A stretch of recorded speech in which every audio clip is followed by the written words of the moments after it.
I see you found our little hiding spot in the universe. Don't get too comfortable. This is a place where you will find those with an experience that's out of this world, or possibly deep within your life. I welcome you to the Oracles with James Tyson. Lean forward and listen. We will pull you into a supernatural journey with guests from around the world, each one experiencing some of the most extraordinary phenomena this wee planet has to offer. Now, here are the Oracles with James Tyson. Thank you, Liam, and thank you, listener, for tuning into today's episode of The Oracles with James Tyson. It's me, James. Today, I'm taking you down to Tucson, Arizona, one of my favorite places around the United States. A short skip and a jump to Tombstone, Arizona from there, and then up to Phoenix. And really, from Sedona to Tucson, it's just a couple-hour drive. It's not a big deal. And, well, okay, more than a couple of hours. You stop off for lunch in Phoenix. What the heck? Tucson's a great place. We're going to be talking to Becky Gydesen, who puts on the Tucson Ghost Tour. Now, it's about a 90-minute tour. And this was pre and hopefully post-apocalypse. So they're going to be starting up pretty soon. It starts about 7 o'clock at night. They hit up a number of locations in Tucson. And we're going to talk about one of my favorite places down there, the Cocina Restaurant. And that's actually where they start off. And I know that place because I was down there visiting a few years ago and actually saw a ghost, a woman walking through that area. It's fascinating. I really liked that part of Tucson. It's kind of the older historic part of Tucson and a bunch of little artisan shops. And we're going to talk about her ghost tours out of there and her experience starting back when she was a kid in Toledo, Ohio, and living in an old haunted house from the 1890s. Tucson Ghost Tours isn't the only thing she and her husband will do. They actually run a thing called the Tucson Ghost Society. And the Tucson Ghost Society is a paranormal investigative group that she has with a couple of her friends, May and Raina, Debbie, and of course Will, her husband. And they've been out poking around people's houses by invitation for quite a while. And again, one of the things that draws me to Tucson Ghost Society team and Becky's team is that they emphasize you do never pay for a paranormal investigation if you have to have one and you've got a concern around your house. Those are kind of clues that they're the real deal. We talk a little bit about how she does her paranormal investigations. Of course, we talk about the tour itself. We go through some of the equipment she uses, and I kind of rib her a little bit about being an empath and being sensitive, because those are things she doesn't really buy into. But for we listeners, you the listener who knows who I am and knows a lot of the people we get on here, I probably wouldn't be calling her and asking for an interview if I didn't feel that way about her. So it's just not her time to flip that switch on yet. But you know, and I know, those gut feelings you get when you're out dealing with the dead and anything in the paranormal field, there's reasons for that. Becky is a wonderful person. She and Will, like I say, Tucson Ghost Society team, Tucson Ghost Tour in Tucson, Arizona. Let's go get Becky now. Becky, how are you today? I am doing good. How are you? I am well here in the Pacific Northwest, still dealing with the apocalypse, but things are starting to open gradually. I was in traffic today, and it was actually traffic again. Yeah. I really haven't missed that at all. It's like, I think that's the one thing that people did not miss during all of this. I've been telling people to get outside and just take a walk and breathe in this air, because it hasn't been this clear and fresh for about 100 years. It's been really, really nice to have air that's pretty well clean. There's not a lot of pollution going on. No planes flying over, no cars driving around, and bigger factories have been shut down. Even though one of our, I think three of our factories that are close to where I am, within about 10 minutes, are toilet paper manufacturers. So I think they've been working pretty well full time. But other than that, yeah, it was funny that when we had that rush on everyone buying toilet paper, I was thinking, dude, we have three of the largest manufacturers here in the world, and it's all being shipped to other parts of the world. So it was kind of funny. If we can all take a truck, we'll go in there at night and steal one of the trucks, and we can get toilet paper.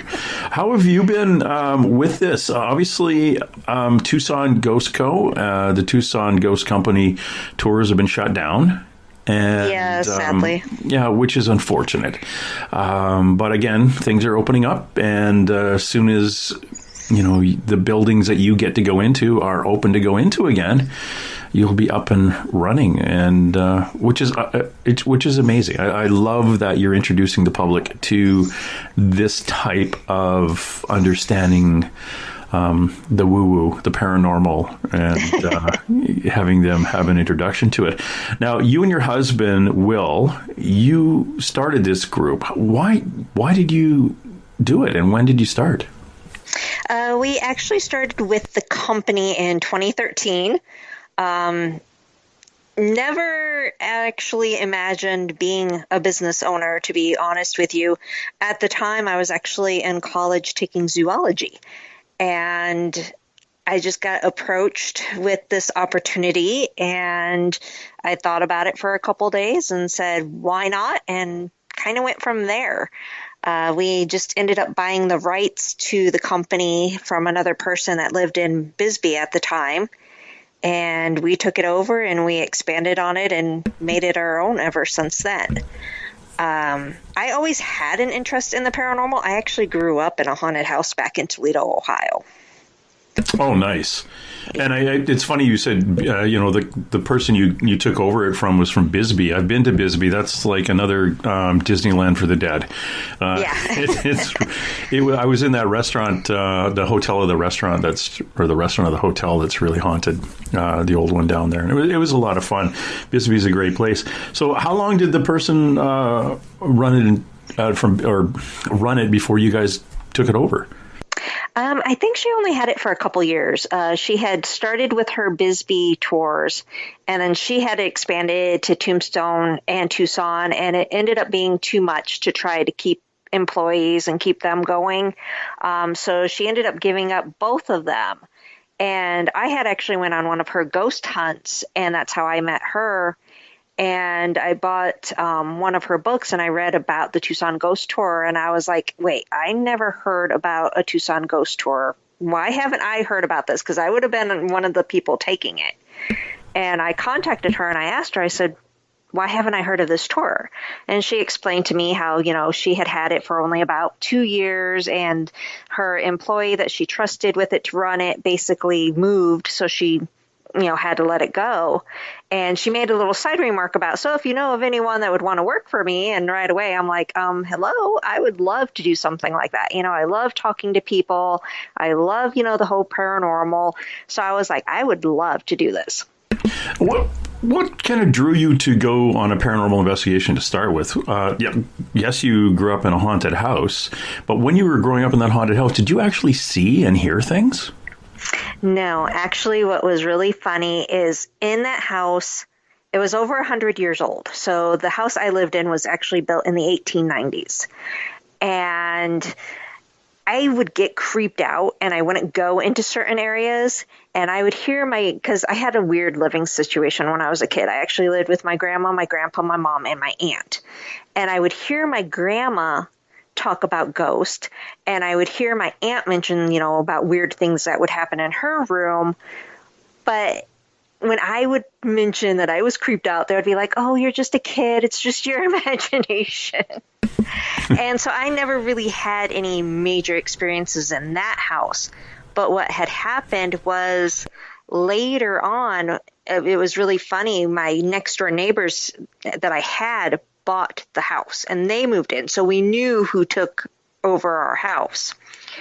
And I had gotten in touch with them again years later through Facebook. And I just started talking to her, and she made the comment about the house being haunted. And I'm like, what are you talking about? Because I didn't want to say anything. And she goes, yeah, when we lived there would be things thrown around. We would see things. So it really kicked up when we moved out and they moved in. So they're the ones that actually saw things in the house. I just felt that something was there. Now, I got one of woo questions for you. When they moved in, did they have boys in the family? Yes. Yeah, and you were all girls. Basically, it was only my grandfather, but he had passed away when I was 12. He was in his 50s. Yeah, it's actually a common thing. You'll either it'll be one or the other. You'll get the boys, all the boys in there will stir things up, or it'll be all the girls will stir things up. All right. And yeah, it was the opposite for us. Because there was only 2 girls that moved in, and there was, I think, 3 or 4 boys. I know there's a couple sons and the father. So yeah, it was more boys outweighed the girls when they moved in.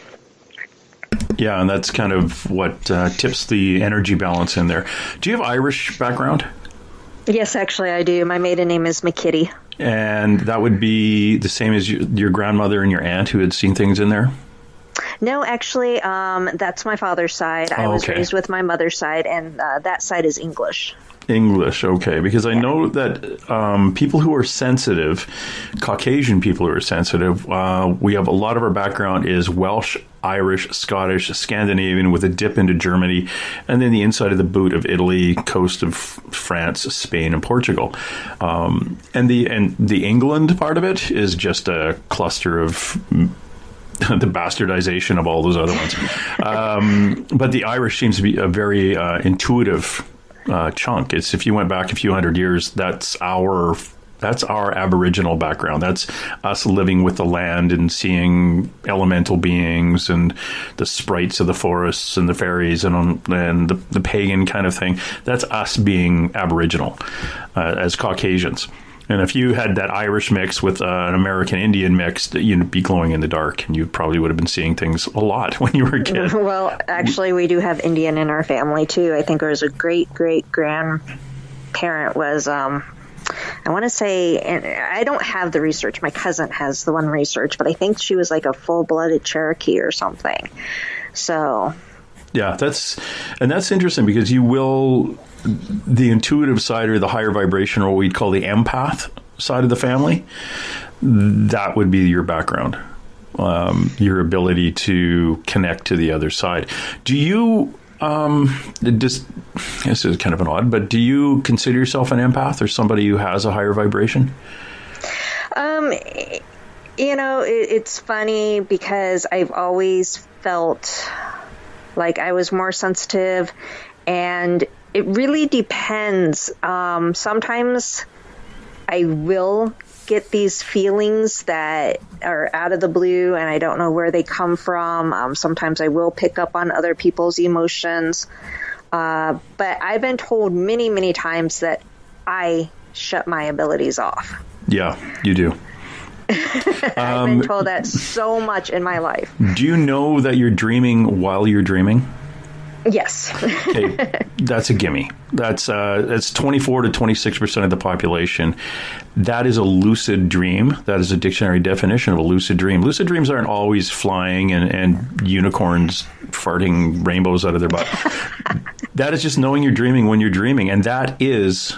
like, there hasn't been really a study of like, what the percentages of empaths. There was an old study that in 2014, somebody gave me a stat saying 68% of the population of empaths are female. Well, then you would have to then know how many people were an empath, and then it's a weird stat. But over time, we looked at it and it was like, oh, hold on, empaths and lucid dreamers, only people who are higher vibration lucid dream, and there are studies all around the world on what the percentage is, and it's 24 to 26%. You also would wake up between 3 and 4:30 in the morning. You may have seen shadows as a kid. High anxiety. All your friends dump their problems on you, like, oh, you're best listener, you give the best hugs, here's all my crap, and they'd walk away. And that was your anxiety as a kid. Attract narcissists. That's, the lower vibration people come out of the wood for us. That waking up at between 3 and 4:30 in the morning is strictly dead people you bring home, because the veil thins between that time. So they come forward. So all day long you're going, Becky, hey, Becky, and then you fall asleep, and 3 to 4:30 comes along and it's like, Becky, and you wake up and I have to pee. Yep. Well, when you were a little kid, what you may have actually seen the shadows, and if you were a little bit nervous, you put the covers over your head and tell them to leave you alone, and there are rules, and they'll leave you alone. Except for kids, they'll come through that. So yeah, you are basically, if you know you're dreaming when you're dreaming, you lucid dream. Yeah, you're an empath. So you are a higher vibration, and you're blocking your ability is actually really good as a paranormal investigator. Yeah, it's really funny that you bring that up, because my team that we formed, and I formed the team shortly after the business, but the team, I have always said, we're going to go off of pure evidence. We're not going to go off of feelings. We're not going to go off of, anything like that. It has to be pure evidence. But it's funny because a lot of the activity always revolves around me. It always has. And so they've learned to set up everything around me. You're a ghost magnet. Yeah. Yeah. And anything that's going to happen is going to happen to me on an investigation. Everyone pretty much knows that on my team. Yeah, I worked with a guy on a paranormal team. He's a jerk. But if you wanted to get something on photographed, they all showed up in front of his camera. It was amazing. I haven't been that lucky. Yeah, it's like, okay, we could get audio, we can do this, but this guy would just keep randomly clicking away on a camera, and we'd have residual energy. A guy pushing a little hand truck out of an office that is now a completely different part of a building, and pushing a little hand truck out around the corner right at him through the camera. And he was just randomly clicking away. We looked at it and said, well, that's crazy. It's not a ghost, but it's the residual energy going through. And then he had pictures of women standing at doorways and halfway between a wall. And it's like, dude, how do you do this? He goes, I don't know. He was from England, and he was a ghost magnet. They just always wanted to perform in front of his camera, but we could have 5 cameras facing the same place, and it was all on his. It was crazy. Tucson, I love Tucson. I have been, there's a place, was it kind of the old Tucson area, by the Dusty Monk Pub, La Cocina restaurant. There's a little open air area in there. I was down sitting at the bar at La Cocina restaurant, talking to a lady working there, and there was a dead lady walking through. And I haven't seen full body apparitions. I've seen a few of them in my life, and this woman was like a half body apparition. She was a shadow, but when I looked at the shadow, there wasn't anyone causing the shadow, and the shadow had features. And you could have been seeing Rosa. Yeah, she was definitely dark. She was darker. Her hair was up, and she was wearing, I couldn't see anything from the legs down, so it was just like a torso. Obviously there was something there, but I was focused on the face part. So everything was peripheral from there, and her hair was up. But she was, very just calmly walking through, and I looked at her, and I looked at the lady behind the bar, who was also very much a glow-in-the-dark kind of person, and I looked back, and I said, do you see that lady? And she said, no, did you see a lady? I said, okay, maybe I didn't. Why? I'll have 3 more drinks. So that I found was a really interesting, the energy in that area was very interesting. Is that something that you guys run into? Do you have store owners calling you up saying, hey, I think we have a ghost here? Well, it's really funny that you bring up La Cocina, because La Cocina is actually what we consider to be our home base, so to say. Oh. We start our tours at La Cocina, and the ghost experience we do at La Cocina. We basically have keys to the place, and we basically go in there and do all of our training and everything there. It's funny because that is right across the street from the Presidio Museum and some of the first places that the settlers of Tucson lived in. Oh, that is very cool. Yes. The lady that I was talking to for the longest time, who was very high vibration there, I just remember her as being a slim young woman with a lot of tattoos. And she was tending the bar. And this would be about 4 years ago, I guess. But she would feel things too. Yeah, a lot of people there have said that they've had experiences. Yeah, fascinating place. Yeah. So you guys start your tours there, and this is and for anybody who hasn't been to Tucson, Arizona, it's a great little location. It is kind of in an older area. It's outside of everything else, and I just, if you want to take a bite of Southwest culture, that's kind of a good place to start.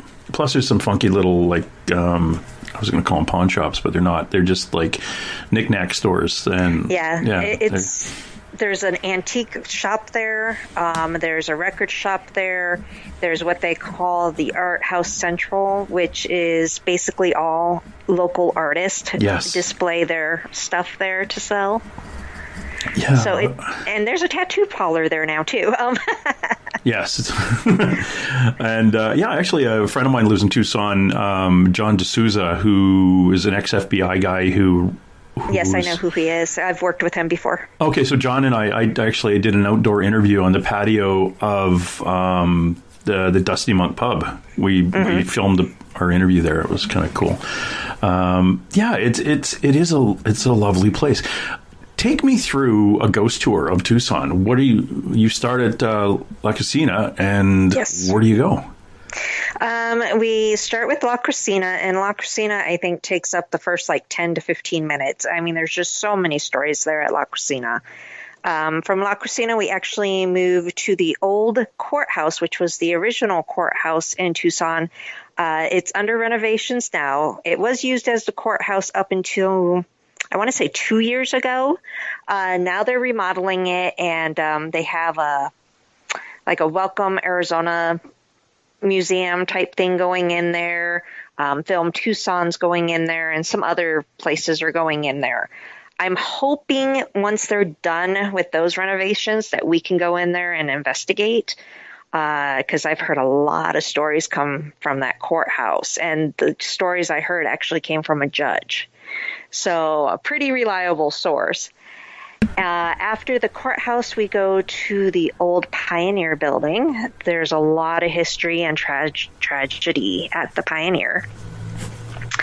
I'm thinking because we just rerouted our tour in October, and then of course we shut it down a couple months ago. From Pioneer, we go to Fox Theater. I've had the privilege of working with Fox Theater before. I love them over there. Then from Fox, we start to head towards Hotel Congress, and there's a couple little stops in between that we talk about. Hotel Congress is a main one because that hotel was one of the first hotels downtown that serviced people coming in and off of the train, because Tucson was the major train, stop for, people in Tombstone and things like that. They would come through Tucson. We have history here in Tucson with Wyatt Earp at the train station. So the train station is one of our stops too. And we end up ending the tour at Borderlands Brewery downtown off of Toole Avenue. That's the old warehouse district. And a lot of the things there were built on top of basically a cemetery that was so bad that bodies were exposed in that area even. That's kind of lovely, isn't it? Yeah. Well, downtown Tucson has a bad history of building on our old cemeteries, so... I see that's even as a policeman, I look at that and go, you know what? I'd rather not just patrol that area.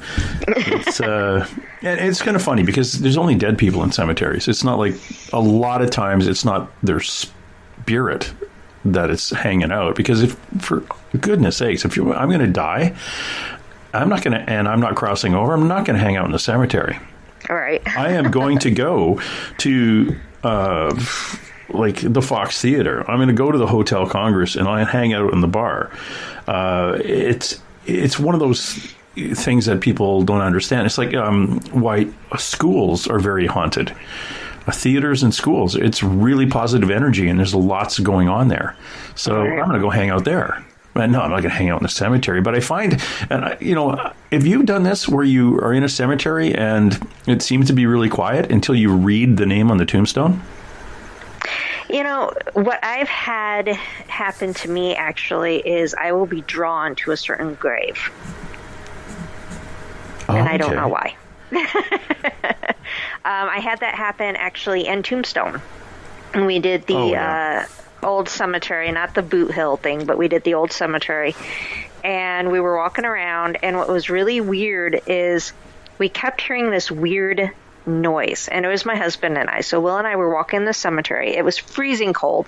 I'm having my recorder going, so I didn't get a whole lot because I'm literally shivering and my teeth are literally chattering, but we heard this weird noise, and we followed it. And it wasn't a bug. It wasn't anything like that. We couldn't describe what it was. It was the weirdest noise that we had heard. And both Will and I were hearing it, and we're going, where the hell is this coming from? So we're following it, and once we get to a certain grave, it completely stops. And we were like, okay, that was weird. We looked around trying to find whatever it was. Nothing was in that area making noise. We couldn't find a bird, bugs, nothing. And it just stopped once we reached a certain, grave. And I thought, that is the weirdest thing. And then we kept walking around. And before we left, as we were exiting, I was like, we have to go to the left. And we went to the left.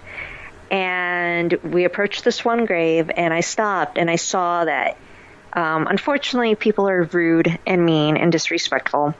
And there were people that went to this grave, and they had basically trashed it. And they, threw flowers all over. They did this. It was trashed. And so I started picking it up, and I put the flowers back in the vase, and I was doing, cleaning up the grave site. And it was really weird because as soon as I had done that, the flowers, tilted. They moved a different direction.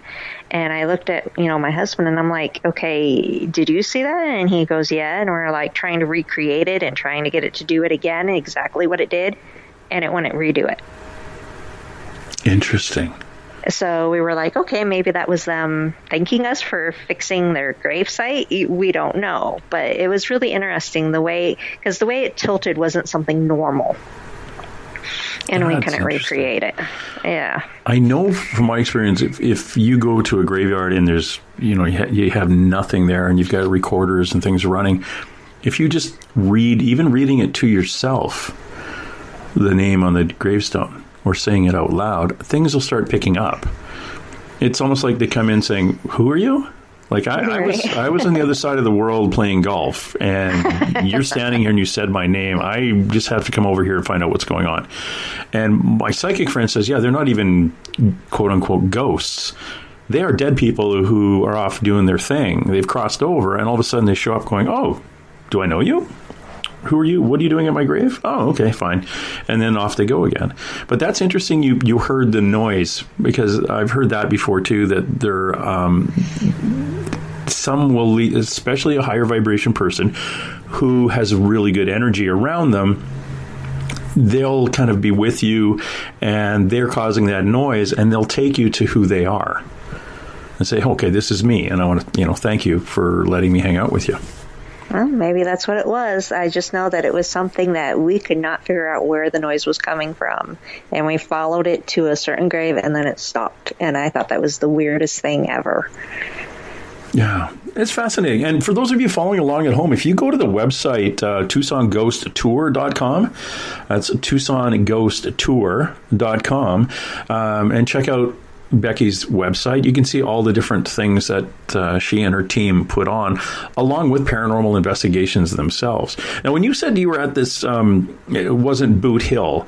See, there's two Boot Hills in Tombstone. One is the one where you pay, you donate money to get in. Is that the? That's the one that I was saying that I was not at. I wasn't at the tourist attraction one. I was at the one at the end of Allen Street. So the one, so it's to the southwest from there. It's on the hill. Actually, it's across the road. Yeah, I know. Yeah. I know what you mean. Yeah, see, the Boot Hill tourist attraction one, it actually has, not everybody in there is like the traditional bad guy. Right. There's all sorts of different people buried there. There's sheriff and a few other ones, or marshal or whoever. But yeah, I've had, I did a short video of me in there, and I had psychics calling up from the other side of the friggin' continent going, you should see the people standing behind you when you were talking. It's like, there's nobody there. But it's kind of funny when you get one psychic from Idaho calling up, and another one from California, and another one from England saying, there was this, and they all described the same person standing behind me. And it's kind of cool. And I don't see them, so it's kind of disappointing. Yeah. So, Becky, you, on your tour, now you've taken me through the tour, the courthouse, obviously, those are very, very interesting places. And we have a museum and a courthouse not too far from where I am, going back about 100 and so years, really still active. And it's not what you think. There are those who, like back in the day, they executed people at that courthouse.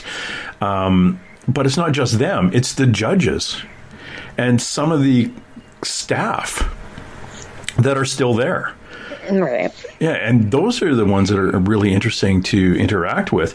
And then you talk about the Fox Theater. That is anything to do with the theater is active, and I just love the energy around there. Do you have specific entities that you come into contact with or you hear about at these locations? Well, at La Cocina, we have who we call Rosa. Well, they actually named her. We didn't name her. And she's the one that I'm thinking you may have interacted with, or saw, I should say.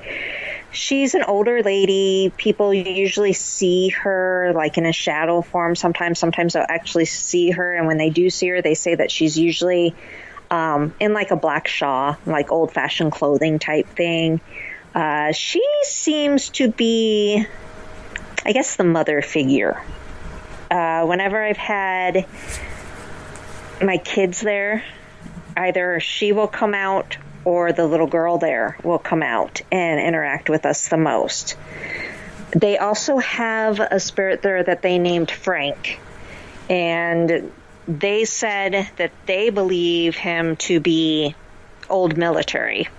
They haven't told me why they believe that, but that's what they've told me. Those are the only two that we really have names for. I know there's a couple cowboys there, and one of the cowboys in particular, he will interact with me when he thinks I'm being picked on or if I'm in danger in any way. He's like the protector. Good. And he smells like cigars. So people will come around me and be like, you smell like cigars. And I'm like, that would be the cowboy. He's near me. So for whatever reason, he feels that I'm either being picked on or I'm in danger, and he's staying near me. And people have smelled that around me when I've been at La Cocina. They're like, you smell like cigars. And I'm like, I don't even smoke. So it's not me. So, there's certain ones that I do come in contact over and over again. When you, let's say, bounce over to the Fox Theater again, do employees of the Fox Theater tell you that, they felt something here, or they've seen something there, or it's rumored being that somebody hung themselves in the corner? And is there something that the employees there kind of point you into a certain direction? Yes. When we investigated the Fox Theater, one of the main claims that they always said is that they saw a girl. They couldn't really determine her age. Some people said, she was a little girl. Others said, maybe like teenager. But everyone, described a girl. They would always see a girl. And then they would always see people like in the audience. Like when they would lock up and go home at night, they would see people like sitting in the seats. So that would be the things that they described the most. Now, and also someone going into the projection room. They would always see people in the projection room. So those were the hot spots. Now, what was really funny is we actually caught someone going into the projection room. We caught a shadow. And we caught the girl walking at the end of the hallway where they said that they always see her. It's funny because I'm not a technical person. Really, I'm not. You give me technology and I'll mess it up. I cannot deal with it. I don't know how to do these things, like edit videos and stuff. Whenever I put up YouTube videos, they're raw and unedited because I can't do it. But that's good because I can't fake evidence. But no, you can't. Yeah. But at Fox Theater, I didn't unfortunately catch the shadow going into the projection room. That was just something I saw. The cameras didn't catch it. But the cameras did catch the girl walking. but it was so fast and such a blur that I had to slow it down to catch it. And, at one point in time, you actually see the figure. Now, when I went to play it for them at Fox Theater and I'm showing them this, I'm like putting it on pause every second so they can see it, because I had no clue how to edit it to slow it down for them. So I handed over that evidence for them, and they were supposed to try to figure it out, how to slow it down and get it to be shown. But I don't know if they ever did anything with it or not. But I can't deal with stuff like that. I am the worst when it comes to trying to edit video and trying to get to right where something happens. I'm the one fast forwarding. Wait, I went past it. I'm the worst at that stuff. But when I showed them, the video and I, explained to them what I saw, they were like, we knew it. We knew there had to be something here. Well, that's really cool. And it's validating for those who've been seeing these things out of the corner of their eye for the longest time, or hear stories of it and think, oh, come on, I never see stuff like that. Yeah. What is also interesting that you actually have film of these things, and I've always told people this, is that, there is a paranormal television show that's been on for over 10 years now, and I don't think they've got a picture of a ghost yet. But our paranormal teams could get them every weekend. It was bizarre. It's like, how can you not get a picture of a ghost? And did you run into the situation? First of all, let's go through that. What kind of equipment do you use for taking pictures? We just use regular cameras, nothing in particular. We used to have a team member that had like professional cameras and all that stuff. He left the team, unfortunately. So we just basically have our phones and regular freaking, cameras. We were using a digital. I think someone went out and bought one of the old-fashioned film ones where you actually have to put film in a camera. Ooh. Outrageous. That's archaic. But, we've heard that those old-fashioned things that, it's sad to call it old-fashioned since that's what we grew up on, but they actually capture things better from our understanding. Oh, really? Yeah. See, the hard part with those, Becky's, and this is my paranormal team background, is that we would take pictures in threes. Yes.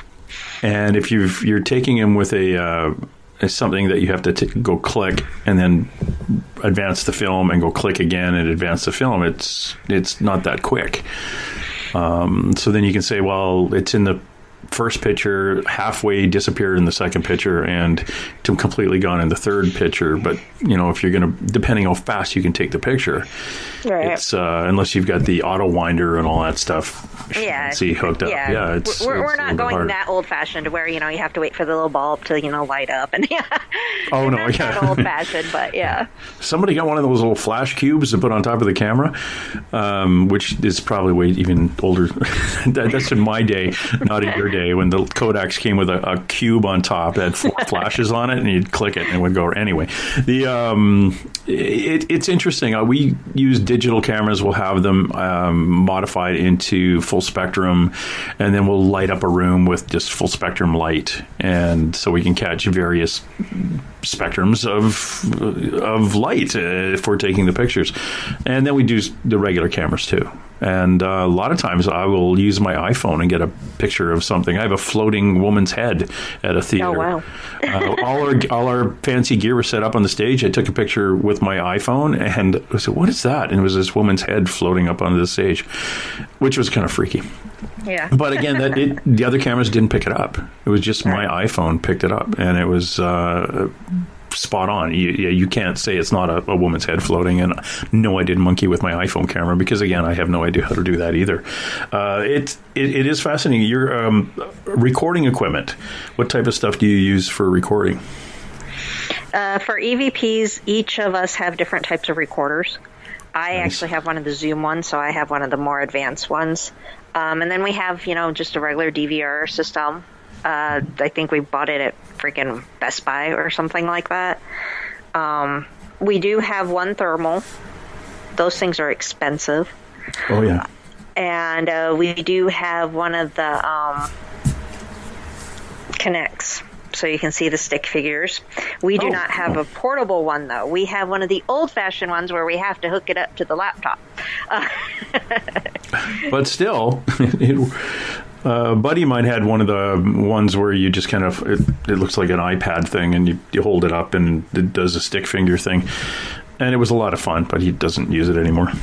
He says, all it shows is a stick figure, and we're still not really sure if it's just making this stuff up. So unless you've got another camera verifying something. Yeah, that's the thing. My husband, he at first he didn't go with us to investigations.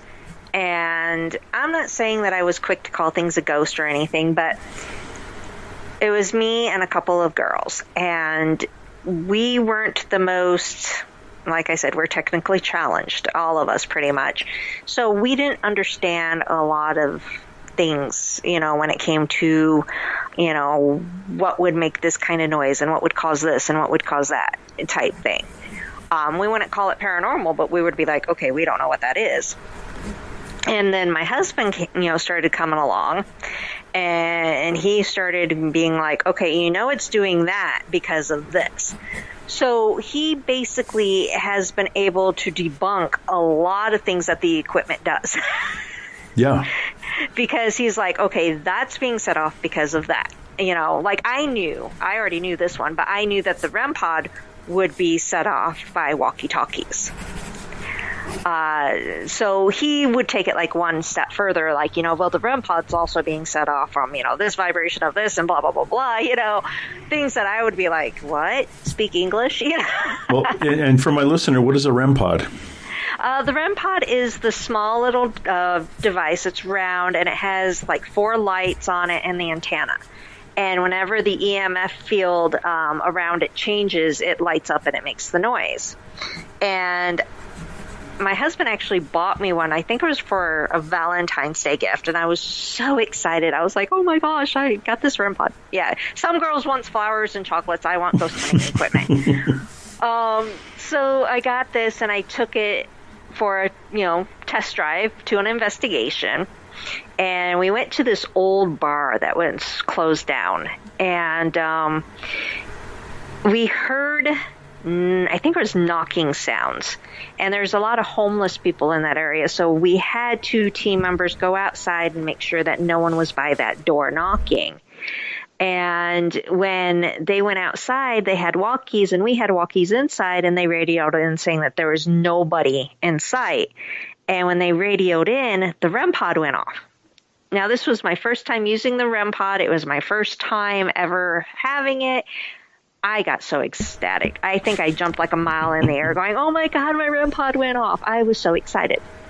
And then for the rest of the night, we kept trying to get the REM pod to go off again and again and again. And I'm like, okay, we got to try to figure out what made it go off, because why would it only go off that one time?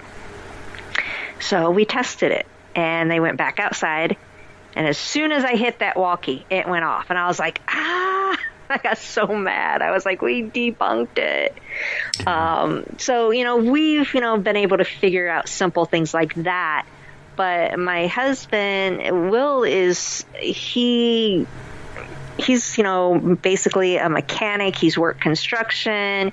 He's done everything. He's my go-to person. I don't think there's anything this guy can't do. I mean, he's fixed my car. He fixes the house. He knows these things.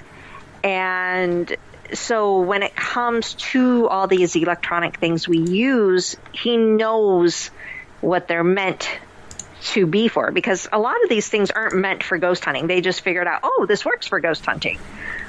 So he knows what they're actually supposed to do, so he knows what else they actually pick up on. Well, and that's what a lot of people don't understand. There's a thing that we use. It's called an EMF detector, and it's for detecting electromagnetic fields. Right. If you've got a really good one, if you decide, I'm going to get an EMF detector and I'm going to spend $1,000 on one, well, you are going to pick up EMF. You are going to pick up the wires behind the wall. You are going to pick up everything. So that's why if everyone's watching a TV show with paranormal people, they have the cheap made in China ones that basically you've got to strap it to a cable to get that thing to go off. And you don't want a really delicate one that a professional uses in a house or in contracting situation. You want one that barely works. So when you're standing in the middle of a room and nothing is on, and all of a sudden those lights start going up and your goosebumps have all gone crazy, you know there's something a little bit different in the atmosphere than was there earlier.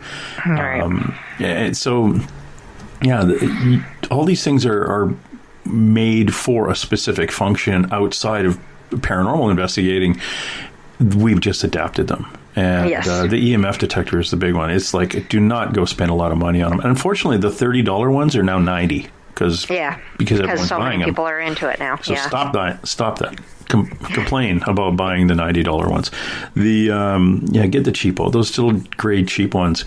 Do you ever use those as a communication device? Yes, we have. We try to do all kinds of different techniques. So we've tried to see what works, what doesn't work. We've tried, using the K2, asking them to light up, certain colors if they're there. We've done the twist flashlights. We've done everything you can think of. And the bottom line always comes down to if they want to do it. Of course, yeah. That's the bottom line. If they don't want to play along, they're just going to do whatever they want to do. At La Cocina, when I was doing a ghost experience one time, we were doing the twist flashlights. And I'm not sure if it was... Explain a bit, what do you mean by that? Okay, the twist flashlights are where you put down... It's usually one or two twist flashlights, and you just barely turn them off. So you twist them to where it's very easy to turn them on. And we set them down, and we always test it because we hit the surface to make sure that, if something hits the surface, we're not turning it on ourselves or anything like that. But it's easy enough for the spirits to twist them on and off. And the idea is they're supposed to twist it on for yes, or one for yes, one for no, however you want to go about doing it. And we've had it work in the past to where, we've asked, are you, a certain age, and we'll name age groups and I'll turn on at, the certain age group, male, female. We've had it work. We have. And it's really interesting, though, because one night at La Cocina, and I'm not sure if it was a kid doing this or if someone was just, because there's supposed to be pranksters there, too. But they didn't want to answer any questions. They just wanted to play. And they wanted to do it when someone was looking directly into the flashlight. They would not twist it on or, anything until someone was looking directly at it. And then they would twist it on so you'd, get this bright light in your eyes. If you would walk away, no one would be looking at it. Nothing would happen. But the minute someone was looking at it, they would twist it on. It was like, haha, I blinded you. That is funny. We are talking to Becky Gydesen of the Tucson Ghost Tour, also Tucson Ghost Co., and the Tucson Ghost Society. And those are a couple of email addresses. Tucson Ghost Society at Outlook.com if you want to know anything a little more about what she's up to and her team is up to. You can also get a hold of them at Tucson Ghost Co. at hotmail.com. And again, the website, TucsonGhostTour.com, will give you a good breakdown and idea of what they do. Yeah, twisting those flashlights, that was always fascinating to me. And any time that you're actually doing that back and forth communication with them, and it is fun. It is fun. But when you are called out there with, let's say, there is the tour side of things, and you're taking the people out for their first, maybe second, maybe even third experience communicating with ghosts. Now, you and I have these conversations because we both believe in ghosts. Right. So that was like a gimme.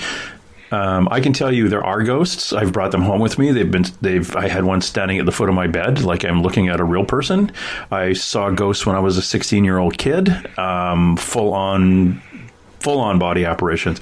I have been on paranormal investigations where I've seen things that I can describe as an extra large beach towel, black, crawling across a wall and moving across from me. I believe in it because I've actually seen it, and I've been with people who have said, hey, look at the picture I just took, and there's a lady standing there. Okay. And I've also had the back and forth conversations with them through a digital recorder in my headphones, like I'm talking to a person. All right. So, full disclosure, if you've tuned into this episode to think I don't believe in ghosts, we've kind of left you behind at this point, because we've been there, we've done it, we've seen them. Now, what we'd like to do is show other people. So in your case, and we'll come back to that, the reason that you're out there too is, but you and your team are open to, if somebody phones up and says, hey, Becky, there's a lady in a blue dress at the top of my stairs who fades away. Could you drop by to see if it's a ghost? Well, first of all, yeah, sounds like a ghost. I'll give you another example. There's this rattling noise upstairs. I'm not really sure. It's a new house. Are there squirrels in the attic, or is your complainant actually have squirrels in their attic? You get called out to those places. You don't charge for that, do you? No, we do not. Excellent. You are now my best friend, because no one should be paying for a bunch of strangers to come in with varying bits of equipment to traipse around your house looking for a ghost. Because, gosh darn it, there have been people who have showed up saying, oh, yeah, it is a ghost, and we've fixed it for now, but for $500 a month, we'll make sure it doesn't come back. Exactly. There's a sucker born every minute. Yeah, they cleared the ghost up upstairs. They actually removed the raccoon from the attic. So now you don't hear anything, but you think it's them. No, legitimately, he shouldn't be paying for these things. When you actually get a client calling you up and saying something, take me through a basic investigation on who's showing up and what do you do? Well, first of all, usually we will get the phone call or the email, and we actually do have a client form that we send out that we ask them to fill out. This way we get more information on them, on the house, what they're experiencing, and we can kind of do our research. Some teams, they don't really look into things. They are just like, okay, we'll be there. End of story, and they go do whatever. We realize that a lot of what happens either has to deal with the history of the location, or possibly the people themselves, or something that maybe they have recently bought. So we have questions like that we ask. Have you, inherited, anyone's antiques? Have you bought anything used, that you feel, has an attachment? Do you, live on a property that, has been passed down for generations? Do you know anything about the property? Some people do, some people don't. So we try to research it. But we do the research. We try not to go too deeply into it right away, but we definitely, and I know this sounds bad, but it is something that everyone should be doing. We look into the people first. We make sure that they are not wanted for murder. And you say that like it's a bad thing, but our rules were, first of all, you never meet the client alone. Right. You never go to the residence alone. And from me being a policeman, we used to do this when we did search warrants on people's houses. The first person goes through videotaping everything in the house. Then we do the search. Then we videotape it again. So when someone comes and says, hey, you guys took my 73-inch color TV, it's not here. It's like, dude, it wasn't a TV. Look at the video. Right. Pay attention to the house, because unless you're really well insured and it's a third-party insurance that it's a limited company, you're liable for things. We leaned against your great-grandmother's cabinet and a leg broke. Actually, no, we didn't. In fact, you didn't have a cabinet like that in the house, because we've taken pictures of your living room. So there are a lot of things, and people are crazy. And I don't mean... And bless them, it doesn't mean a crazy person will not have a ghost in their house. Right. And it's funny that you touched on all that, because that is things that we do. Good girl. Yeah. Safety comes first. Basically, besides my husband, we've always been a female team. I mean, we've had a guy here and there, but we've always been a female team. And, we have to be safe. and we have to, pay attention. And we do have insurance. We're one of the few teams that do. And the reason why we have insurance is because we have the company as the umbrella. But we do have insurance, but we still make them sign a contract before we investigate. There is a contract that we sign. Good. So we literally treat this as a business, even though we don't charge. Yeah, you have to. It's CYA, cover your ass. Yep. And it's actually protecting the client too. And like they get it, this is the contract. This is your copy. This is what we did. We're not making a promise. Yeah, if there's a ghost in your house when we leave, there's still a ghost in your house. We may suggest ways of dealing with it, but we're not here to fix everything. We're here to satisfy you that what you're thinking is here isn't just your own paranoia. Right. But that said, I have been to people who are paranoid schizophrenics' houses, and and this is one of the things too. And I'm going to throw this out for you guys. I don't know if you run into this, but you'll get to the client, and you'll say, "Well, do you have any history? What's going on?" "Oh, I've written everything down." And they'll come out with paperwork, and they've written it like in the edges of the newspaper and the edges of the book. Every scrap of paper has handwriting on it. They've recorded everything, and they show it to you. A paranoid schizophrenic, the worst thing you can do is say, "Hey, can we take this and go maybe photocopy it?" They'll look at you and think, some of them may look at you and think, "Oh, that's all the evidence I have, and that person's going to take it. That must be one of them." And there was a policeman in Ontario, went to a fellow was complaining about something in his house, not a ghost most likely, or something around his neighbors. And the policeman said, "Oh, that's really interesting." And it was a whole bunch of documents that this guy had handwritten. And he said, "Could I take that back to the office and photocopy it?" And this guy was paranoid. And he said, "Oh," and it was in the policeman's hands. And as the policeman turned around, he killed him. Oh, my goodness. Because he thought the policeman was one of the spies. Yeah. And then he called the police again. So oh, my God. It's like, okay, so those are things you don't want to take away from a client. You look at it, and the first thing you do is think, okay, mental health issue. Right. Bless them. He has a mental health issue, but it's not a house that you want to be in. All right. And again, could be haunted. Nothing's to say it can't be haunted, but it's not a client you're going to take on. Right, exactly. Yeah. And that's first. Something that I think some people that are getting into this field for the wrong reasons don't realize. And if you're in this for actually the research and for the right reasons, you're going to realize you can't help everyone and you can't take on every case. That's the bottom line. Which kind of gets me to the next question, Becky, is why would you take on a client? We have taken on many. I've lost count on how many cases we've done. At first, we did it because we wanted answers, and we wanted to go in there and see what we could catch. Not only help them, but we wanted to find it. As time went on, it was more of the fact that, we need to help these people. We need to help them. And there's been times that my husband has had to tell me, you know what, you're not going to be able to help them. And I made the mistake one time. I took a case and he told me, he goes, you're not going to be able to help her. It's a mental issue. You're not going to be able to help her. But I felt so bad for her. She cried on my shoulder, and I felt, how upset she was, and I couldn't tell her no. And we took this case, and what didn't help was she was already paranoid.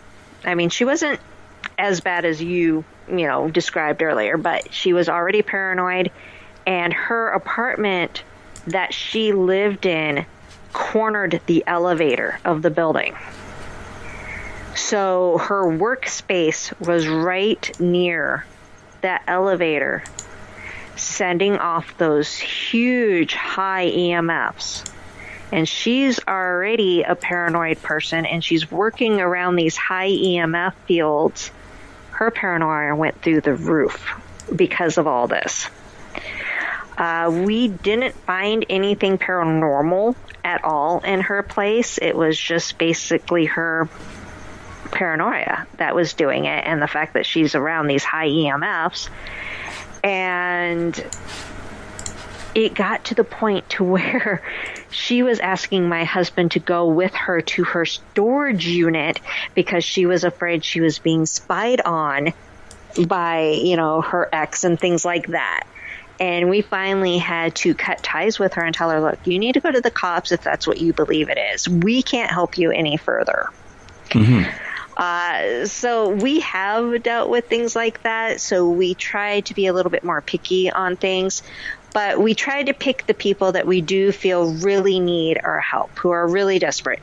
And we're actually reevaluating this weekend because of all this going on. We have to rethink how we're going to go about things. But we kind of have a criteria, if they have children, if, this, that, and we kind of go by these things to where we feel if they should be at the top of the list, if it's something we don't feel we can help them. And we go from there. But it's definitely, to help them and to try to calm them down and to try to get them to understand the situation at hand. If your team comes to my house and they say, you said you saw, again, defaulting to the lady in the blue dress. You come there, you've got a picture of the lady in the blue dress, you have a conversation with her, you tell me, this is the stuff, and this was the hardest part for me on the paranormal team I was on. They would get all this evidence and not tell the client. Oh, no. I know, it was really bad, which is one of the main reasons I left, because I thought they were just insane. They wouldn't even tell the client. If the client happened to be there the night we were there, they wouldn't even show them the pictures on the camera, and they'd whisper. And it was like a big... But what I think they were doing is they were... okay, we're going to come back next week and we're going to bring more people. We're going to maybe get another paranormal team in here. We're going to get some more pictures and we're going to keep going. And you're going to milk this thing for as much as... Well, it's a freaking person's private house. Right, exactly. Morons. Anyway, calming down again. But, you get the evidence. What do you do? What can you do to help the person with the dead person that's in their house? Okay, well, I'm going to touch base on what you said about, the clients there. We do not ask our clients to leave, but if something does happen when they are there, we try not to allow them to panic, and we try to tell them it could be this or that, and we tell them, we're not going to call it paranormal until we can review it further. So we try to keep them calm until we can review things further. Then we, take the next, we try to do it as fast as possible. We tell them within 2 weeks. Sometimes we can do it faster. And we review all the evidence, what we come back with. Sometimes it's, nothing. Sometimes it's something. And we approach them with this evidence. We show them, we let them listen. And then we ask them, how would you want to proceed? Some of them are fine with what we found. Some of them are like, we don't want this. So we ask them how they want to proceed. If they want it gone, we try to do a simple cleansing, but we tell them, it's not necessarily going to work. We give them suggestions of what they can do. And for the most part, we tell them lay down the law, because a lot of times that's what works best, them laying down the law. Mm-hmm. And we give the clients the control of, where do you go from here? What do you want done from here? And we go from there. If they want another investigation, we go back. If they, are... and it depends on the client. We've had, one client where we went into her house 2 or 3 times before she was comfortable with the situation. We had, one client that, they wanted one spirit gone, but they didn't care if the other one stayed. It varies so much that we can't assume, we can't, be like, okay, this is what we're going to do because this is, what we feel is best. That's not our decision. That's the client's decision. Do you ever use a psychic with you? No. Why? Because of the fact that we've ran into situations that they will go in, and I'm going to be quite honest with you, I don't believe a lot of psychics are truly psychic. I do believe that there are ones that are true and real. I have, talked to a few, that they've hit things right on for me, and I was going, I don't know how you knew that. But then I've talked to others that they were fishing for things, and through their fishing is, how they came up with things. And the ones that I have dealt with, I base my team on being more scientific. I like to be scientific. And so I tell anyone that claims to be psychic, I'm like, okay, we want to go off of evidence, not off of feelings. So I need you to do me that favor, and you can tell us, hey, look, I think something's over here, and then we'll take our equipment and we'll go do that. But I want the scientific basis of it. I don't want to go freaking out my client saying that you saw something, but we have no evidence that, it was there. Oh, okay. Because I will not do a paranormal investigation now without a psychic. Yes, but I have specific psychics. But the other thing is, too, is if I have a huge building, I'm not going to spend 4 hours doing an investigation in a building when I can have somebody say, last room, far corner of the building, only place. And then we'll do it. And they make notes. They actually do handwritten notes of what they deal with. And then we go back separately, do all the evidence, all the recordings, all the photography, and then we match the notes up. Yeah. See, that's where I come in handy. I'm not a psychic. I don't claim to be a psychic, but I can tell where the activity is. Yeah, but you don't think that's being psychic. That's kind of funny. No, I don't. I've seen things. I've felt things. I don't consider myself a psychic. You don't want to use the word psychic. How about intuitive? It's not your intuition. I guess. I don't even like to call myself an empath. I don't like to call myself any of that stuff. I will say that I'm sensitive to the paranormal. That's about all I will say. Yeah, that's another term for psychics, sensitives. I don't like to go off of those feelings, and it's really funny because I'm the one that always gets followed home. I'm always the one that ends up scratched, marked, followed, having things, played with. I mean, I've literally have had my hair played with. I've been scratched more times than I can count. I've had marks on me. I've literally had zippers on pouches rise up from something opening up my pouches. I've had everything happen to me. I've seen things at the foot of my bed. I've had things wake me up in the middle of the night, and I look and something's there, and I look again and it's gone. But yeah, But you're not empathic, no. Yeah, it's kind of cute.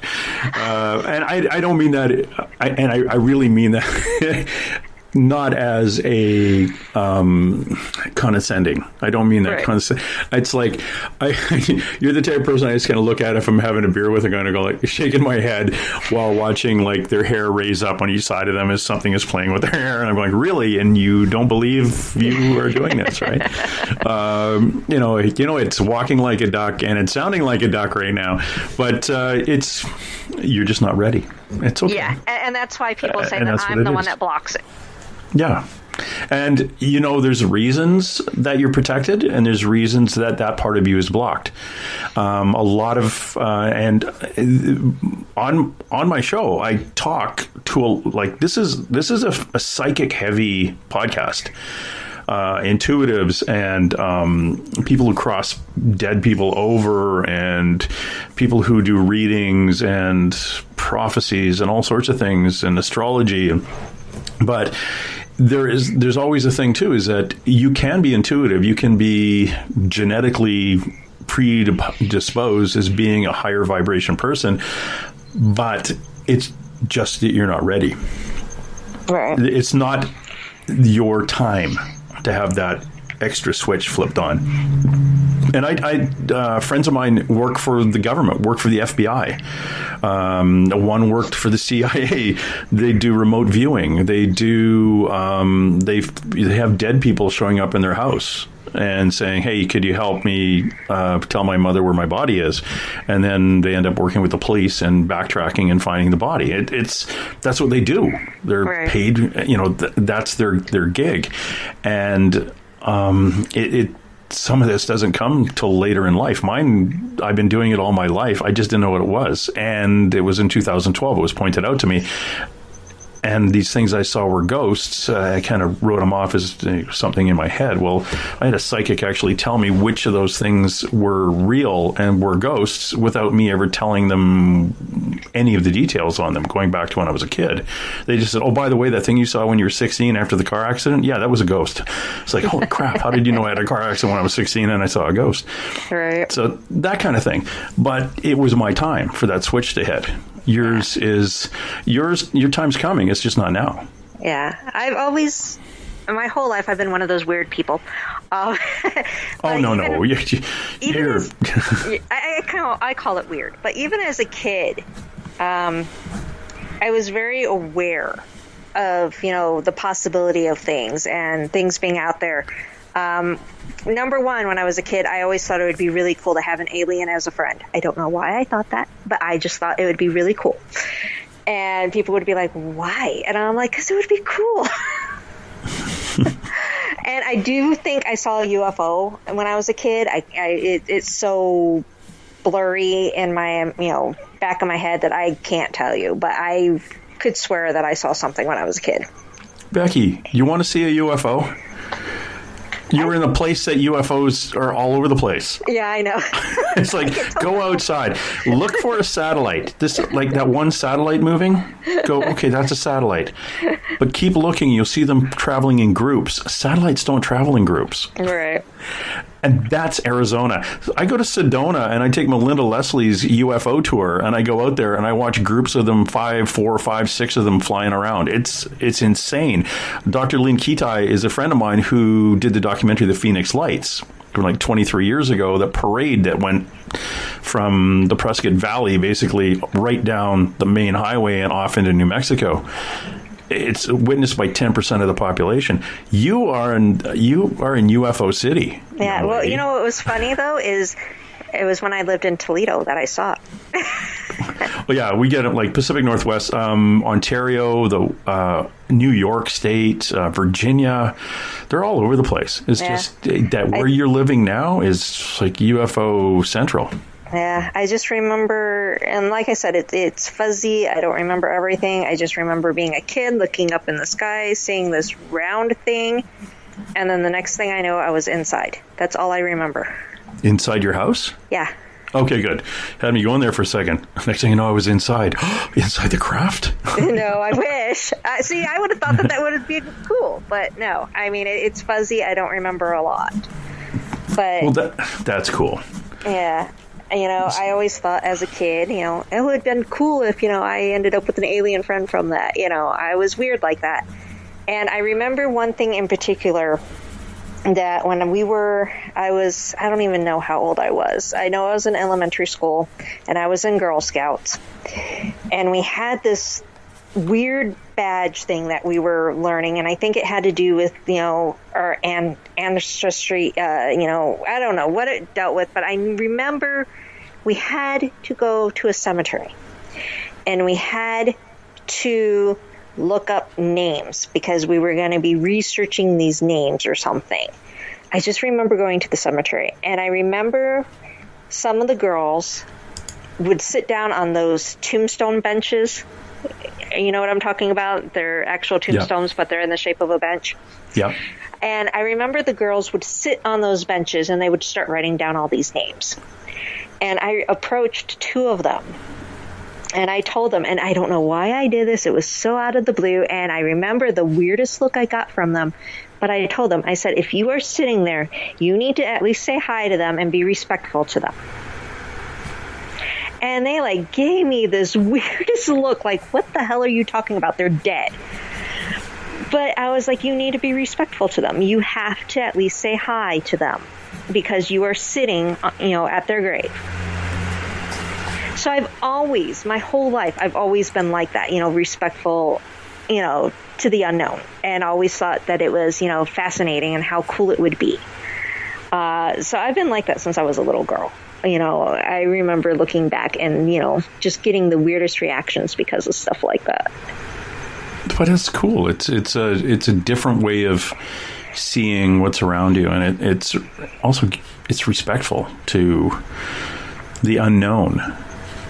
especially in a cemetery when you're walking around, and it's like, give a little respect. There's the remains of human beings under your feet right now. Yeah. Oh, I'm like one of those people that I try not to step on graves, and if I do, I'm like, oh, I'm sorry. I've always done that. That's how I am. I've always been that way.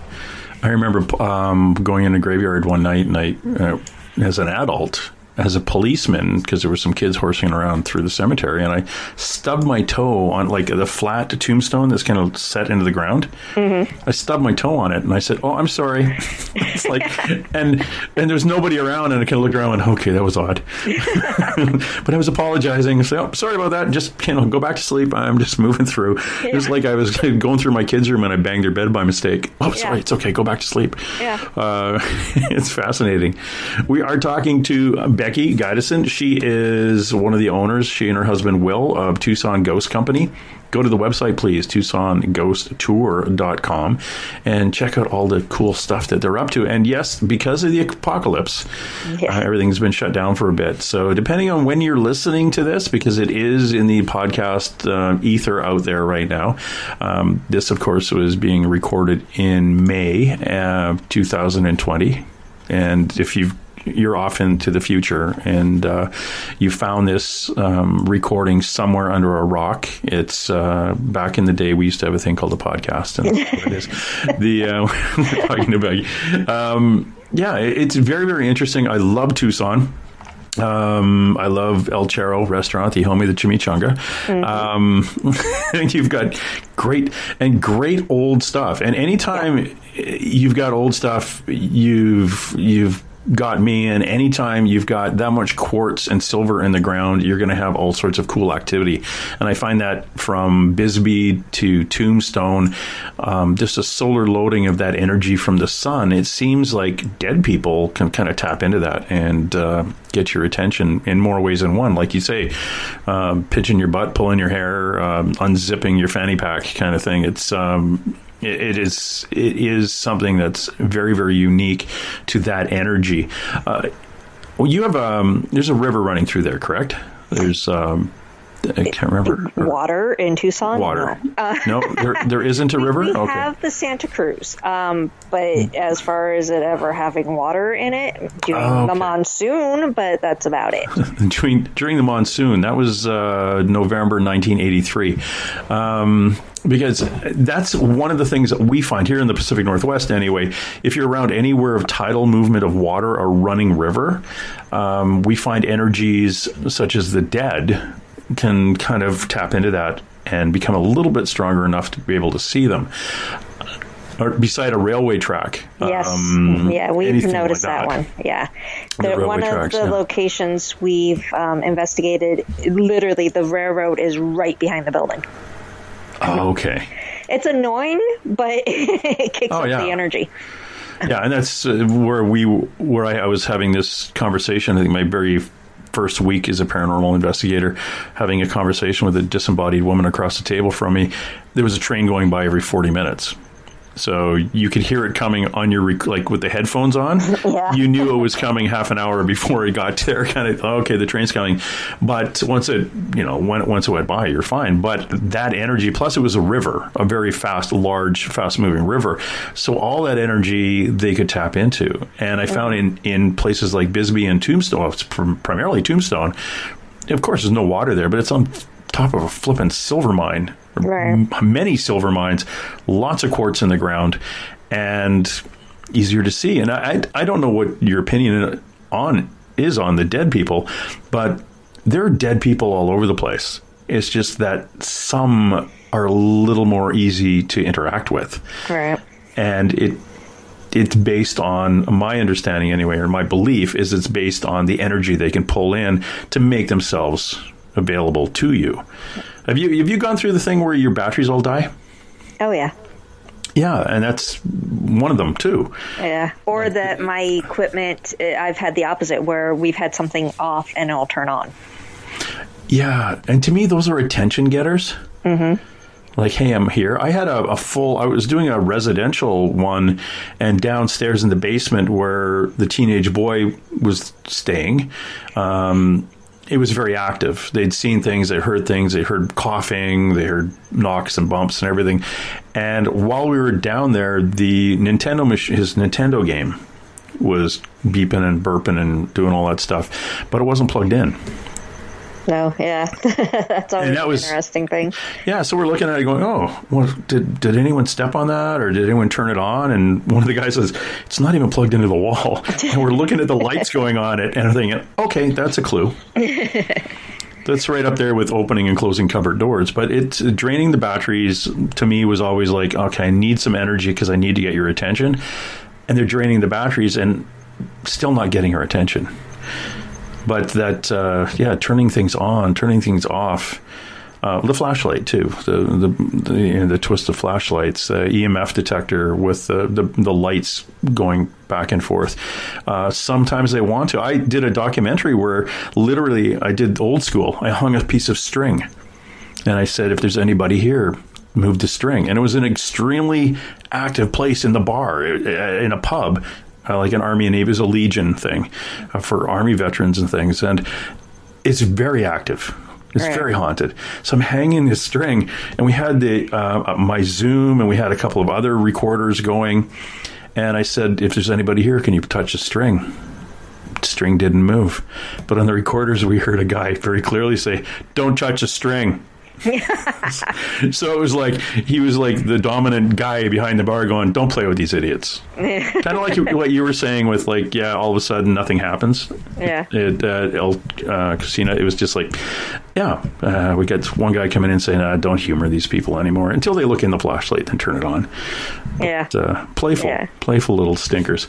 Try the string thing one day. It's actually kind of cool. Once you understand that the air conditioning is not going to kick in and make it go sideways on you. But it's very, very interesting because it'll start spinning around like a it'll start spinning like it's going down a whirlpool kind of thing. It's fascinating. Just literally a piece of string hanging from a point. But it's a lot of fun. I enjoy it, but I also do it because I want to make sure that they're crossing. And again, falling back to the psychic a lot of times will cross them. And unfortunately, that brings a lot of dead people to the location because every dead person in the neighborhood shows up. All right. Because they think, okay, we're going to get to go home. And then you've got to make sure that they all get home. So we open the door to that and get them going. But we also do that remotely, so that's not a big deal. But it is interesting. I like what you do. It sounds like it's a lot of fun, and I want to do that next time in Tucson. And again, I was supposed to be there. When was I supposed to be there? Last weekend. Drat. I had to cancel my trip from Vancouver, British Columbia down to Tucson and then off to Tombstone. But I love, like I said, I love your restaurants because I'm kind of addicted to that, and I love being in that energy. And just the Southwest is just a wonderful place to be. How long have you been there from Toledo? Well, actually, I'm going to give away my age here, but I've been in Tucson basically since 1987. My first 14 years was spent in Toledo. So basically born and raised in Toledo and came out here in my high school years. I did move back to Toledo for a little bit here and there. I also lived in the Tennessee, Kentucky area for a little while. Oh, cool. But funny enough, when I went back to Toledo and I moved into an apartment, I ended up in a haunted apartment. So everywhere I lived in Toledo ended up being haunted. I wonder why.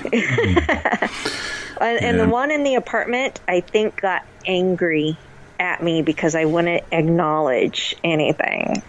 I really think it got angry because I was with my ex, and my ex is completely like, I don't believe in this stuff. It doesn't exist, blah, blah, blah, blah. And I kept telling him, this apartment is haunted. And he kept saying, it's your imagination. It's your imagination. You're crazy. And so I ignored it. And I would not like certain areas of the apartment. And I'm a claustrophobic person. I don't like small rooms. I like open rooms. And the most comfortable I felt was in the third bedroom that we had as like an office TV room. And it was the smallest room in the entire apartment. And that would be where I spent all my time when I was home alone with my young, she was my only daughter at the time. She's my oldest now, but she was about 2 or 3 at the time. And that was the room we would stay in, the smallest room. And I hated going to the bathroom at night. I had to keep the shower curtain closed, and I was afraid if I opened it, what I would see. I hated that bathroom. I would go to the bathroom as quick as I could in the middle of the night because I hated the feeling in that bathroom. Did you do any history of the building, whether or not someone had passed in the bathroom, or?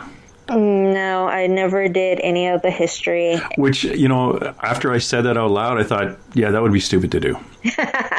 Like, I'm going to tape, this bathroom creeps me out. Let's find out if someone died in here, because that would make me feel much better. It's like, no, we're moving the bathroom into the kitchen now. Well, now, I'm curious since I don't live there anymore, but at the time I didn't want to know.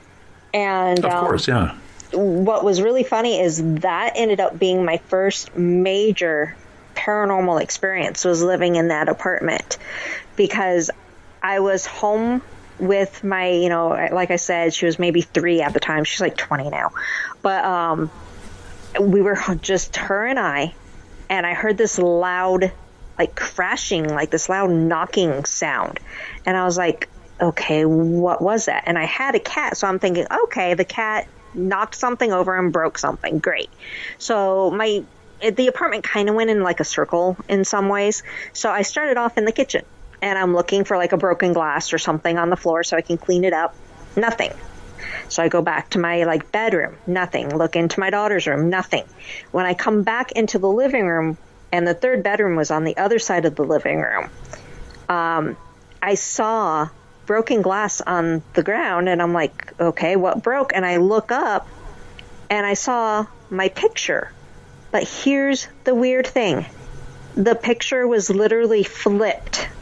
I could see the little thing that you hang, those little rough edges, you know what I'm talking about, the little hanging hook? Yeah, that little rippled saw blade looking thing. Yeah, I could see that looking at me, but yet the picture was still on the wall. But the glass was broke and the picture was on the floor, but I could see the hanging hook facing me. So it literally flipped and broke. Weird stuff, Becky. And I picked up the glass, but I left everything else, because I had a kid. I didn't want my kid getting cut. But I picked up the glass. I left everything else the way it was. And my ex came home that night, and I said, "Come here, follow me." Took him into the living room. He saw the picture on the floor. He saw the frame, and I said, "Explain that." He's all, "Well, why did you flip it?" I'm like, "I didn't touch it." And he goes, "Oh, the wind must have done it." And I'm like, the wind? Seriously? The wind? Very windy living room. Yeah. I'm like, the wind flipped a picture frame. You got to be kidding me. We ended up moving out shortly afterwards. But that was my first major experience that made me go, okay, how? What? Why? I couldn't wrap my head around it. I didn't understand it. And a couple, few years later is, here I am with my, current husband, and we're flipping through channels watching Ghost Hunters, and I'm like, oh, people talk about this. I can talk about this. And I kind of shyly asked, Will if he believed in ghosts. And he said that he had an experience when he was a kid. So I was like, I can talk about my experience now. I can talk about all these weird things I've had my whole life. And I started doing that then. Well, good. This is the time. In about 15 years ago, things started changing. Yeah. And if you, in the woo-woo community, if you talk about people awakening and things, a lot of the paranormal television shows added to that because people knew that they could talk about it out loud without being placed into a white jacket with one sleeve that ties in the back. Exactly. Yeah, and more people are coming out saying, "Oh, my grandmother now is a little more easily. We can talk to her about those things that went bump in the night, and so and so used to see this, or those shadows I used to see as a kid, or whatever." And it's a common conversation, and that expanded into I've gone to Bigfoot conferences in Kennewick, Washington, where I'm sitting at a table with these seniors who flock to these conferences because it's the only place they can talk about the 9-foot tall hairy thing that was picking fruit in the backyard that grandma saw, because her whole family doesn't believe her. But right. Everybody at the conference does, because they all saw the same thing growing up. So it's like a bunch of kids getting together saying, "Oh, you saw that too? Okay, good. We can all talk about it." But now it's not just at the conferences. They can talk about it over Christmas dinner and things like that. And it's not just like, "Oh, here goes Granny again on the hairy thing." And Granny can now say, "Well, I was talking to Dr. So-and-so and Meldrum, who also confirms that this could be." And it's like, okay, Granny, this is getting kind of cool now. Yeah. Because now we can go and look it up on TV too. But the ghost thing kind of really opened up a door to spiritualism. Mm-hmm. And the belief into something else out there. Becky, what do you think happens to us after we die? I think we become energy. I do believe that, I'm one of these people that I don't believe in a set religion. I don't. I do believe that there's a greater good. I choose to call him God, but religion kind of drives me crazy, to be honest with you. It's really hard for me to accept that God would get angry at people and punish people. So I really don't like to think that there's a hell. And if there is a hell, it's only for extremely bad people. But I do believe we do have the choice to move on to, a heaven, or if we choose to come back and stay here, we can, but we definitely turn into energy, and that we can make ourselves known. It's not over when we die. It's by far not over. There's still more to be discovered. Hopefully all of our answers get answered, and hopefully we learn all those questions that we've been wanting to know forever. But yeah, I definitely feel that there is something there, and something that guides us. I do believe that. My last tattoo that I got in Sturgis, South Dakota, at the motorcycle rally, is no, K-N-O-W, no end. Mm-hmm. And it's just because there is no end. Now, I don't believe we turn into energy. I believe we are energy. Well, and then when our meat sack shuts down, we just continue on. Right. And off we go. Yeah, the religion thing is very, very interesting. And because, when I cross over, there's a few reasons why people don't cross.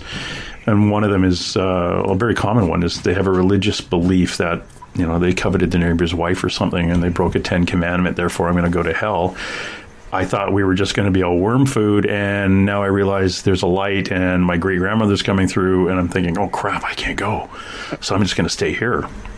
And one of the things we do, because they think they have a religious reason to stay, we say, if you want to go that route, well, if Jesus died for your sins, why would you still be punished? Right. And all they had to do was take that hesitation, like, what? And then usually, and 100% of the time, somebody comes through and says, yeah, no, they're telling the truth, you can go. And it's usually, one guy was died in prison in the 1940s. His cellmate came through. Another one, it's their ex-husband or a friend of theirs come through and go, no, let's go. They're telling the truth. Off you go. But it's fascinating dealing with talking to dead people. Yeah. And figuring out why exactly they've kind of hung back. I remember this lady by the train that would go by every few minutes, my first lady I was talking to, I said, why are you still here? And she very clearly said, I can't let go. Mm-hmm. And she worked in the building that was a sheet metal manufacturing place in the 1940s, but it was now a restaurant. And people would go into the ladies' room and look in the mirror, and she'd be standing behind them with the kind of cat's eyes 50s glasses and really fire engine red lipstick, and they'd feel very calm. And when they left the restroom, that's when the whole crap came through. There was a ghost in the bathroom. But when they saw her, they were very calm. She's very, very calm. It's like a little kind of grandmothery kind of vibe, I guess. But she, even though she was younger than the grandmother kind of vibe, but she was not scary. But the fear happened when they were walking from back to their table, and by the time they hit the table, it was like, let's get the hell out of here. It's there's a ghost in the bathroom, and I don't know what to do now.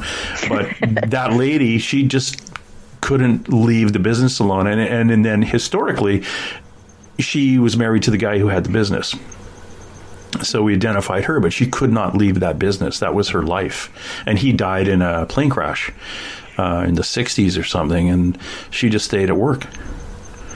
It's fascinating why they're still there. And that's the other thing that I find really cool is why haven't you moved on? I dealt with one that I think basically because he committed suicide, he felt that he wouldn't be welcomed. Yeah. And he wanted a prayer to be said for him. And that's what we ended up doing. And so far, no one has seen or heard from him since we said that prayer. That was an interesting one, actually. That was one of my cases that really, truly affected me personally. I can't name the restaurant because, they don't want it to be known, but there was a restaurant here in Tucson.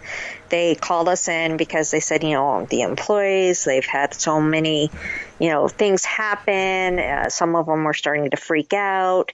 They would see, people sitting at the table playing cards when they would open up. They would see shadows. They would get this, that, they had story after story. And this was one of the few times that we caught evidence that blows my mind, visual evidence. And we were sitting down playing cards, and you actually, and I have this up on my YouTube, you actually see a shadow come up behind me, and it's almost as if they're looking at my cards, and then it disappears down this hallway. And what's really interesting is we spent probably 3 hours trying to debunk that, watching everyone get up, where their shadow went, everything, where every team member was. And finally we said, you know what, this can't be a human because there is a wall down that hallway. You would see the human, and the shadow went down the hallway. You would see the human. There's no way. So we finally said, okay, this is paranormal. We can't deny this any longer. And that shadow, we figured out, his name was Carl. And Carl had ties to the restaurant because his family used to own it, and then his family fired him. And after his family fired him from the restaurant, he felt he couldn't go on living anymore and committed suicide. Now, he didn't commit suicide at the restaurant, but he was so tied into the restaurant that that's where he ended up going back to. You have to imagine how depressed and distraught this guy was to commit suicide over this. About 2-3 weeks after we did this investigation, I started feeling really, really depressed, really distraught. I really couldn't live my life. I was just so not myself. And so I ended up, talking to my team member, May, and I said, I can't figure this out. I was fine. All of a sudden, this came over me. We started talking about it, and we're like, okay, what about the restaurant? What happened there? We know that this shadow was behind me. We know this shadow connected with me. What was this guy's name? And we went into, the research even further and everything, and I was like, okay, this has to be Carl. Because I was starting to have paranormal things happen at my house too. And so I ended up doing an EVP session, and I had one of those little apps that would spit out the words and stuff. And so I was doing the EVP session and one of those apps, and I was like, I was literally in tears. You can literally hear me crying in this recording. And I said, I need to know, Carl, if you are here, if this is the person that's here in the house with me. And I got a very clear yes in the EVP, as clear as can be, that, this was Carl. And I was like, Carl, what do you need me to do? And it popped up, pray. So I said, okay, I'll say a prayer for you. And I said a prayer for him. It was really weird. Then everything stopped. I mean, the depression went away, the The stress went away. The air felt lighter. Everything felt differently. And that case really had affected me. And I think that was one of the first times that I literally felt like I did for sure help, Carl move on. And I knew, the name and everything. So that hit really close to me. That was one of my most intense. You understand why you felt depressed, right? It was because of Carl. You felt his depression. Yeah. Yeah, because you're that word you don't want to say you are. So, yeah, you brought that home, and the reason he came home with you because he knew you could help. Right. And it's just getting your switch turned on to point you in that direction that got him there. We talked about people going to the light. The light is always there. It just disappears. Right. If that makes sense. They don't see it. But all they have to do is shut their ghostly eyes, take a deep breath and focus. And every friggin' relative they've ever had in millennia shows up saying, yeah, it's okay, come on. Right. But it's getting them over that hump. And if they get kind of caught up in their they get caught up within the last moments of their life, and that just spins in them, and they have to get out of get out of their head. And you were just you were the lightning rod that needed to be flicked on. Now, we were talking about your YouTube channel. It's Tucson Ghost Company, and I just subscribed. So well, thank you. Yeah, so if you guys listen to YouTube, definitely. And in fact, I will send you a copy of this podcast, and you can put it up on YouTube too. If I can figure it out. Yeah. You'll all be notice okay. on my YouTube that nothing, I think I have maybe one, maybe two edited videos, and that was when we had an old team member that could do that for us. Everything else is just raw and unedited because I don't know how to do that. I used to do a podcast too called Mysteries Explained, and that's up on our YouTube. I personally did not do that. When we were part of the network on Spreaker would automatically do that for us. I didn't know how to do that. And there's only one of them up there. How many episodes did you do? We used to do Mysteries Explained I did it for 3 or 4 years. We switched networks a couple times before we went to our very own network. First, we were on a local station out here, it's the most hilarious story. A lot of things, and I know everyone's like, see, this tells you this is what you're meant to do. A lot of things fall in my lap. I don't go looking for it. And the radio show was one of them. I just got an email one day going, hey, you want to host a radio show? And I'm like, what? What are you talking about? And they're like, oh, we're going to do a paranormal radio show. We think you'll be perfect for it. Do you want to do it? And I'm like, don't you want to interview me or anything first? They're like, no, just come in and do this show with us. And I'm like, okay. And I did it for like 2 times with this guy. And then he's like, okay, the show's yours. You're in charge of it. And I'm like, what? I've never done this before in my life. Where's the on button? Yeah, basically. It was so funny because when I started the podcast, I made a vow to myself. I said, I have to get one particular person on my show. I said, I will not rest until I get this person on my show. And I ended up getting them on my show. So I was so happy when I did. I got Grant Wilson, and he was the first person I ever watched on TV. So it was because of that show that I started, talking about this and getting into it. And so I had told myself, I want him on my show. I will not rest until I get him. And I got him. So I was very proud that I accomplished that. Good for you. But yeah, I did it for about 4 years. It started at a local radio station, and then we went to a paranormal network, and then we went to our own network. So we switched a couple times. And I started off with my co-host as my one team member, Dave, and then he ended up quitting, and it was just me and Will that took it over. We put it on hold back in February before all this happened because I had put basically everything on hold, the team and the podcast, because I wanted to focus my attention on the actual company. because I had a company since 2013 and the company had been on the back burner. So I decided I need to focus on the company and do some things that I wanted to do with it and expand it. And I was getting there, and we were getting partnerships ready to go, and we were getting events ready to go, and then boom, all this happened. The apocalypse. Yep. So now I'm dealing with zombies instead of the paranormal. Yeah, it was at the beginning of the apocalypse. It was quite easy to find them because they were all wearing masks. Now everyone's wearing a mask. You can't just tell who the zombies are. I wear a bandana. It's a camouflage bandana. I'm not welcome in banks. I don't know why, but it's kind of funny.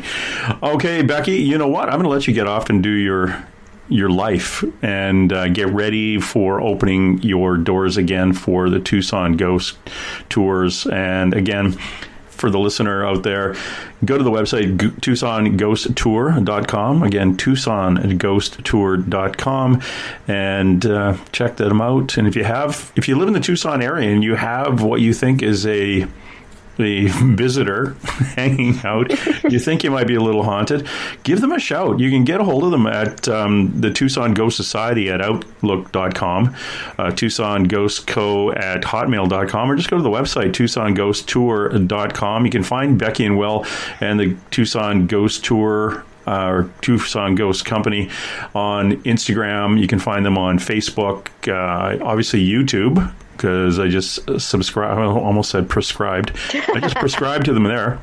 Subscribe to them there. And take a look at what they do. Again, it's for private investigations. You're not going to see your stuff all over the interweb. Okay. That's a private investigation. And Will and Becky, May and Raina, they do this for free, and they do this to not only help you, but in the long run, kind of help that trapped human energy that's not really supposed to be here. Right. They have other stuff that they're supposed to be doing. So I want to thank you for dropping by. I really appreciate this. Oh, thanks for having me. Watching you while you sleep all alone. All right, that's it. Let's roll. And hey. Let's be careful out there. Far over the snow, what are those voices? They sing as they go. What are those voices? Look up for the mountain.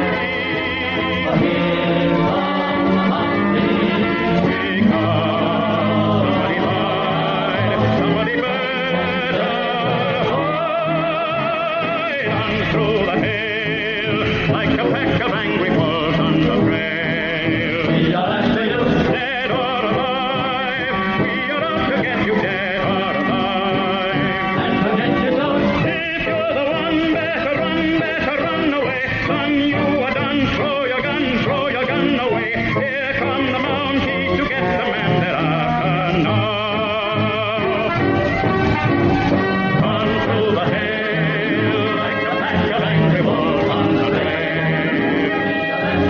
Dead or alive, we are out to get you, dead or alive. If you're the one, better run away. Son, you are done. Throw your gun away. Here come the Mounties to get the man they're after. No!